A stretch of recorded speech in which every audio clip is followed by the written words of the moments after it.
Nuestros hijos son nuestros maestros, son nuestros espejos de aquellas dificultades que a veces tenemos. ¿Cómo vamos a pedir a nuestros hijos que gestionen el conflicto si nosotros no sabemos hacerlo? ¿Cómo vamos a pedir a nuestros hijos que digan las cosas con cariño si nosotros no sabemos tratarnos con cariño? Poder desarrollar la grandeza interna es el primer paso para la educación. Educarnos a nosotros mismos también, porque solo desde ahí podremos despertar la fuerza, el coraje, que sea lo que inspire a nuestros niños. Y esto me recuerda a una de las experiencias que yo leí que más me impactaron, la biografía precisamente de Thomas Alva Edison. Edison nació en 1847 en Ohio, pero a la edad de 7 años él fue trasladado junto con toda su familia, se fueron a Michigan, una ciudad muy fría. Él era el séptimo, el más pequeño de todos los hermanos. Entró en el colegio público, pero tan solo estuvo 12 semanas, porque al cabo de esas 12 semanas el pequeño Thomas llegó a casa con una cartita que le dijeron en el colegio que solo se lo podía dar a su madre, que solo lo podía leer ella. Así que Thomas se lo entregó a su madre. Y Thomas, cuando se lo dio, no sabía lo que había, lógicamente. La señora Edison abrió la carta y la leyó. Y comenzó a llorar.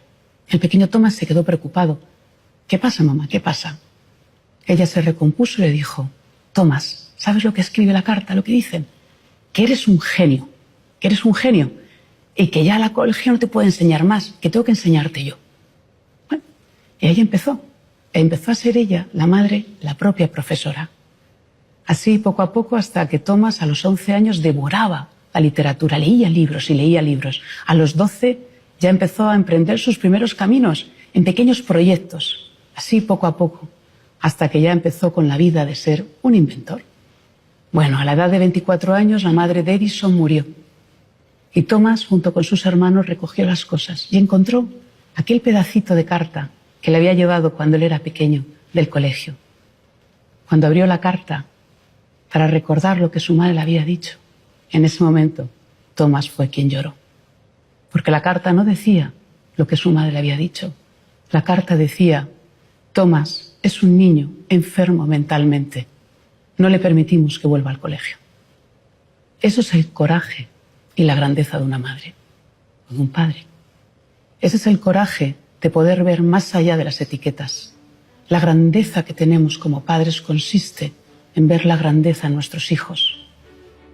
Y ese es el camino que tenemos en la educación. Despertarlo dentro de nosotros, darnos cuenta que a veces tenemos conflictos, dificultades. Como decía, nuestros hijos son nuestros espejos. Esas dificultades están en nosotros, pero en la medida en que cada uno de nosotros, siendo padres, siendo educadores, podamos conectar con la grandeza, podamos conectar con nuestra vulnerabilidad, aprendamos a perdonarnos, aprendamos a vivir la vida de una manera mucho más delicada, en ese momento estaremos despertando la grandeza en nosotros y la grandeza en ellos. Y este es el gran camino de la educación, educar el corazón para despertar la grandeza.